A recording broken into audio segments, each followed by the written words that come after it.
get started. Hey everybody! Holy shit! It's a packed mob. I can't even hear myself. But let's try this out. So a bit of a disclaimer. Two things actually. First one is that I cannot guarantee that anything that I'm going to be rambling about for the next 20 minutes is going to be useful. I will, however, at least try to make it entertaining because if you're going to listen to a talk about Lego, it has to at least be fun, right?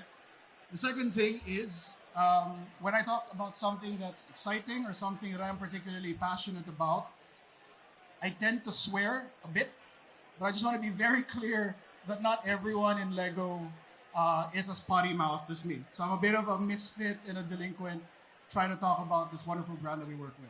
So let's start. When I'm Beau. I am the head of brand strategy for the Lego agency. So we're for the global creative in-house agency of the coolest brand in the world. And for the last 7 years, actually, when I found out about the theme for this event, I actually found it absurdly funny because at least for the last 7 years that I've been working in this beautiful company, every day of my life has always felt like a storm, to the point where I've actually forgotten what it felt like to not be in one, that it actually had an off button and there would be a time when I could chill and relax and do nothing.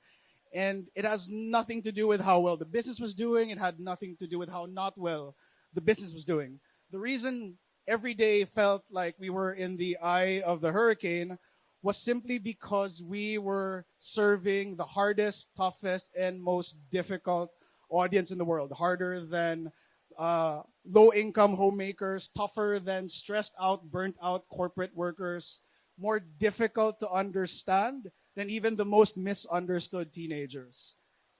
I'm talking about kids. Kids are by far, and if you're a parent, you can probably admit that yourself. And if you're not, allow me to explain a little bit about these kids that we have to deal with on a regular basis and why they're the hardest. Kids are tough because they see things in black and white with no fences to sit on. There's no such thing as average. There's no such thing as mediocre. When you show anything to a 6 or an 8-year-old, it's either going to be absolutely amazing or absolutely a pile of shit. There is no in between for them. Actually, kids are not just, non-fence sitters. They're also brutally honest with zero filter. So even if they can't articulate why they like or not like what you're doing, they'll at least be very clear about how it makes them feel. So imagine if you ever met an 8 or a 9-year-old who will give you a polite non-answer when you show them a piece of content. They'll never look at you and go, interesting. Not as something that actually happens with kids. Kids have no patience for complexity. They will shrug off any attempt to have any kind of intellectual debate or conversations, even the times when smart adults like ourselves would spend weeks and months killing ourselves over a bloody tagline. That whole thing will just fly over their heads in a second. Kids get bored easily. So imagine when you actually find something that they're into and you scramble to make something to get them excited, and by the time you're ready to produce and by the time it's ready to go out, kids have moved on to the next dance, kids have moved on to the next thing, and they're already bored of what you're making. Kids don't give a shit if you're a marketer or a challenger.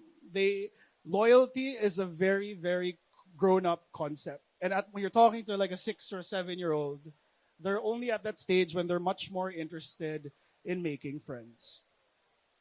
But especially kids are very, very difficult because we're not them, because we're adults. And what we care about and what we want kids to care about may not necessarily be what they actually care about. So you're probably wondering, why the hell am I working in a company like Lego if all I'm doing is complaining about kids? And just to be very clear, this is not a rant. It's far from it, actually. Yes, kids can sometimes be annoying. I have a 4-year-old of my own. But that is the exact reason why we love them. Because they're good for us. They keep us honest. They keep us grounded. They push us out of our comfort zones. They're the ones who force us to step up and innovate. Not because it's the cool thing to do, but because they're going to move on and leave us if we don't do anything about it. And I believe that, if you ask me personally, that is kind of the secret sauce as to why Lego is still doing well up to today. Whenever someone asks about Lego, they always mention creativity, endless possibilities, imagination, and that's all true. But if you ask me, the thing that happens that makes us go is something that's a little bit more subtle, under the radar. Only people within the company actually know about it more than people outside. And it's this one single line that's so simple yet so profound. It's something our CEO would say in interviews. It's something that's written on some of our walls. It's also something that even the owner family many, many decades ago actually wrote it in a piece of paper. And it's a one statement that just fundamentally shifted how we think, how we act, and what we do for our audiences. Kids are our role models, which is very interesting if you think about it, because it's not just about looking at kids as our audience, as our consumer base, or as just whatever marketing jargon we want to attach to them. We actually look at kids as people that we should role model ourselves after, that we should embody, that we should copy how they think, how they talk, how they act, what's important to them, what they care about. And actually, that is when we do this, when we practice this very simple mantra, that's when we're at our best. When we dump any level of complexity, when we throw the need to over intellectualize out the window, when sometimes, in order to make something playful, we have to throw even the important logic out the window. All of these things that we basically summed up into Act More Kid, that's what gets us to do things we don't normally or comfortably do. The interesting thing about this one is that it's very hard to do as an adult. It's something we're not trained to do. It's something we're not wired to do. We get in trouble if we do this. That's why it's very hard. Even us in Lego, we sometimes fall into that trap. We're not perfect ourselves, but at least we have something that we all use together to remind us about why we're here and how can we make our work better. Is that one simple phrase. And actually, even our best work, and I'll show you that in a couple of minutes, into how our best work is actually when we put this mindset to the test and we bring Act More Kid to life in the best possible way. Even in the agencies, I know it's something we wouldn't normally say. Whenever we're asked to do something different, do something innovative, do something fresh, whatever idea or solution we come up with, if it doesn't answer the very basic question, why will kids give a flaming poo? It's probably not there yet. But when we do answer that, that's when our best work actually comes out in the surface. So I'll give you a couple of examples when we really embodied Act More Kid, kids are our role models, being uncomfortable, being mischievous, and it comes out in the work that we do. There are examples in new territories that we've never really gone into before, new collaborations that was unthinkable maybe 5, 10 years ago, and even the ways we communicate today are a far cry from even the times of the Lego movie. So one example, if you've been following the industry news, is this little collaboration that we've had with one of the biggest gaming companies in the world, Epic Gaming, the founders of Fortnite. So this all started way back when, and just to let you guys know, like 5, 10 years ago, we saw gaming as the enemy. It was something that would take kids away from toys. It was demonizing how kids were spending their free time playing. And we literally used all of our marketing efforts to go against that trend. It only took us until recently to realize that how we saw how kids played was not exactly how they played. Unlike us stupid adults, kids didn't see a line between online and offline. It was just for them different ways to play.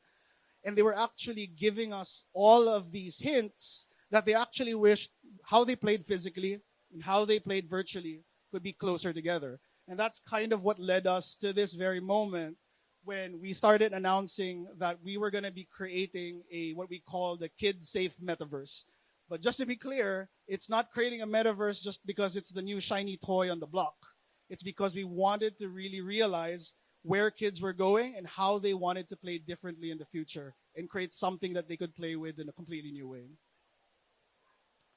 So gaming is one thing. We've also ventured into entertainment. So I don't know if there are any fans here, but we've been really serious about our entertainment business. And I remember there was one research a couple of years ago where there was this 9-year-old kid who said something that I'll never forget. He said that watching someone build is like watching paint dry. It is like the most humbling thing we've ever heard. But rather than just take it as it is, we tried to prove to kids that we could actually make it an entertainment. So we actually, I think a couple of years, if you're not aware of, we launched this show on broadcast TV called Lego Masters. It's a social competition reality show where basically for 45 minutes, people, families and kids get to watch people build really cool shit all time long. And then it changed, it did perform better than our actual advertising. It sold sets that we couldn't push ourselves off shelves.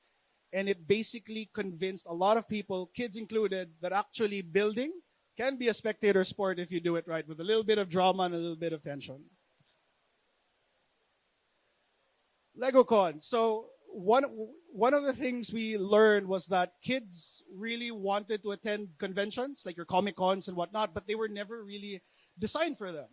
So knowing that, we said, oh, why don't we actually make one ourselves? Even though we've never done it before, we have very little experience. It's in the height of COVID. Let's make a LegoCon ourselves. And we actually we did a pilot. It did incredibly well. You can actually, I didn't show a video because I want you guys to actually, shameless plug, Google it on YouTube and watch the LegoCon yourselves. But it's such a great example of how we're trying to do different ways of entertaining kids and families about different ways to experience our brand in cool ways. So that's just for gaming entertainment. Just even the collaborations that we're doing and pushing ourselves out of our comfort zone with has exploded. 5 years ago, the idea of a Danish toy maker collaborating with a Korean boy band was unfathomable. Like, we would have never done it. I would bet that even half of our organization doesn't even know who BTS is. But once we started figuring out that not only were they the biggest boy band since the Beatles, that even a 6-year-old memorized all their dances on TikTok, we decided, you know what, fuck it. Let's make one set. Let's see what happens. And what happened was, the 30 minutes after the product came out, we were sold out and we made our yearly targets. Our post where we leaked the BTS set became the largest, most engaged Lego tweet in Twitter history for us. And all of a sudden, we started bringing in all these new audiences of K-pop fans who would have never given us the time of day just because they thought we were a kid's toy. And speaking of competition, just like kids who don't care about whether you're a market leader, a challenger, or whether you're two brands that don't get along, we decided to do the unthinkable and actually partner with one of our biggest competitors and do a Lego Transformers product. Something that no one would think, but because that's how kids think, and we have to operate ourselves and challenge ourselves in different ways, we do crazy stuff like this, and we even get away with it. And finally, let's make sure I have enough time. Even our communications has evolved tremendously. And because I'm part of the agency and I've got some of my agency friends in attendance, we kind of also want to show off how we've acted more kid even in our communications and content. So this was something that we did recently for Sonic the Hedgehog, if you're aware of. And if you look, before I play the video, you'd be interested to know that we've had to really push the limits of how we talk to people to the point where we had to bring in things like meta references. We had to a bit of toilet humor, and I think the one thing that we did differently on this one than anything was that we actually had the audacity to poke fun at ourselves. We remember when we showed this to all of the big leaders in Lego, everybody was terrified. Like, why would you ever consider making fun of ourselves? It's the wrong thing to do.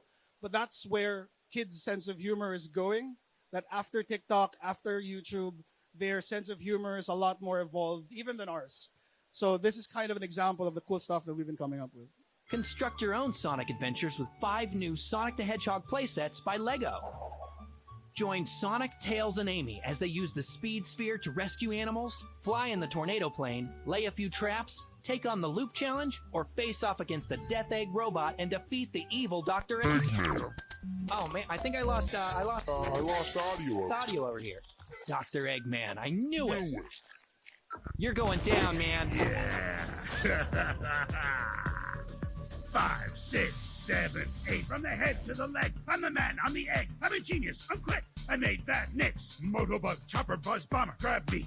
Neutron too, I say their names to the beat. My mustache is most flash. I'm evil as heck. I've been very wrong. Now I'm here in my mech. Gonna take down Sonic. Gonna get him with my mech. Gonna rule the world with all my bad nicks. Gonna hit some pencils. Hit Sonic, oh yes. Hit a coffee cup. Spill it on the desk. Gonna knock down Sonic and Sonic and Sonic. Gonna hit a laptop that's got Sonic on it. Some people call me evil, call me vile, call me pest. You can call me Dr. Eggman, I'm the best.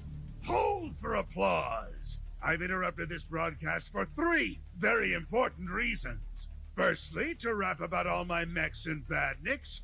Big check. Secondly, to show all the haters of the brick-built Eggman that I am now an incredibly handsome minifigure. Even bigger check. And thirdly, to fix a glaring issue with Lego Sonic. To that end, I have secretly infiltrated Lego HQ and captured the one they call Carl with my mind control device. In order to give Sonic a very special makeover, simply put on some glasses, add the mustache, and voila! Sonic is now handsome like me, Dr. Eggman. To celebrate my new design, I've used my superior intellect to craft the hashtag Make Lego Sonic More Eggman. And if enough people use this hashtag, then perhaps the good, hard-working people at Lego Company will replace the old boring Sonic with my new, improved, much more beautiful design. Yes, this will definitely happen. Eggman out.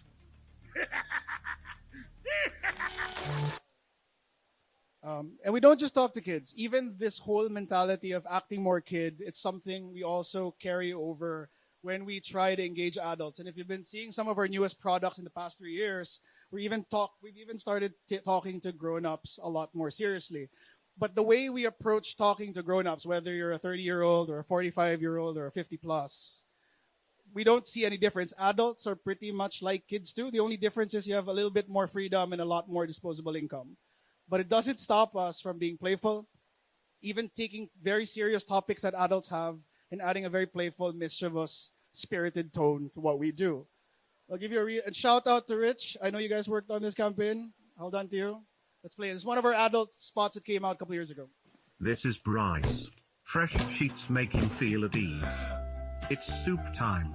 With every spoonful, Bryce connects body and mind, and he has an absolutely spotless mind. He is extraordinarily aware of all that lies ahead of him, but also behind. All this keeps him on track, so he never loses control. Well, almost.